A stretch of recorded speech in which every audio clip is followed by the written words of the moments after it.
You all had so many questions after my Munnar reel. If you want to visit Munnar right now, this is your side. If you're thinking that it is summer and it's not a perfect time to visit Munnar, you're actually wrong. It's raining. I visited Kolukumala yesterday and the view was so fab. And yeah, I heard you. Let me break down the complete guide, perfect timings, budgets, when to visit. I'll be telling you what all places to visit at the end. So watch till the end to get complete idea about Kulukumalai trip. Hi, I'm Monica. I do travel, lifestyle, beauty content, and if that's something you would love to watch, consider subscribing. I would love to have you here. Starting with the first question, when to go?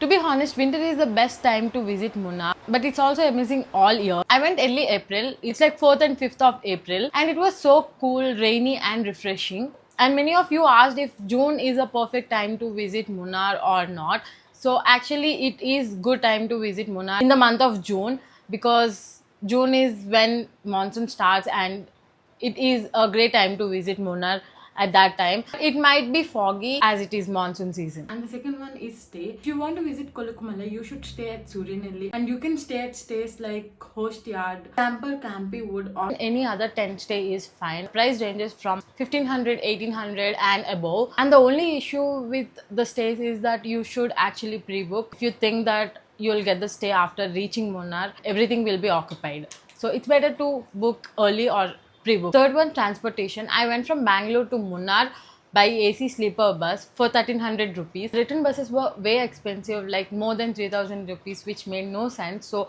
I traveled from Munnar to Alua, which costed me 150 rupees, and from Alua to Bangalore, which costed me 1500 rupees for a AC sleeper bus. And the main important thing is internal transportation in Munnar. You'll not be getting any rental bikes or cars in Surinelli. So you have to travel in autos, and autos are way expensive there and you need to bargain for sure. And it costed me 250 rupees to travel from Chinnakarnal Powerhouse to Surinelli, and even for 2-3 km distance they will charge you 150 rupees, and you anyway can't walk even if it is like 2-3 kilometers because the roads are very steep. And for Kolukumalai Peak, jeep will cost you 700 rupees and it will be an off-road ride. For main points, you can travel by KSRTC buses. Fourth one, food. Most of the stays offers you food for 250 rupees per person per meal and without lunch, but you can actually either opt for that stay food or eat at the nearby restaurants or hotels. But in Surinelli, you will find only two proper food places, which is Shiva Hotel and Lakshmi Hotel. And apart from that, you will not find any other food place to eat.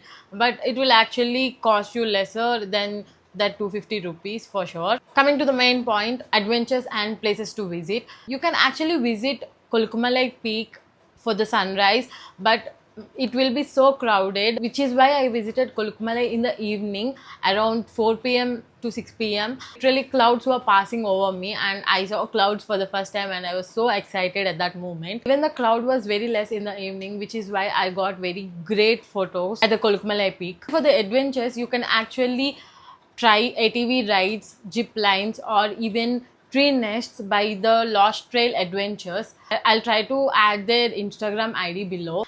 And of course, it will be a great experience because I had a great experience by the ATV rides or even the tree nests. For the ATV ride, they'll give you 2 kilometers area to ride, so it will be a great experience for sure. So the ATV costs will be like 800 for single person and 1200 rupees for two people. Zipline costs you 500 rupees, and if you want to try the very big zipline, it will cost you 3000 rupees, and the tree nest will call you just 200 rupees. And I really like the tree nest because you will like top on the net, which is like 15 feet from the land area, so it is like so peaceful there. If you're planning to visit Munnar in April, I would say go ahead, but try to book everything early because everything might get booked when you reach Munnar.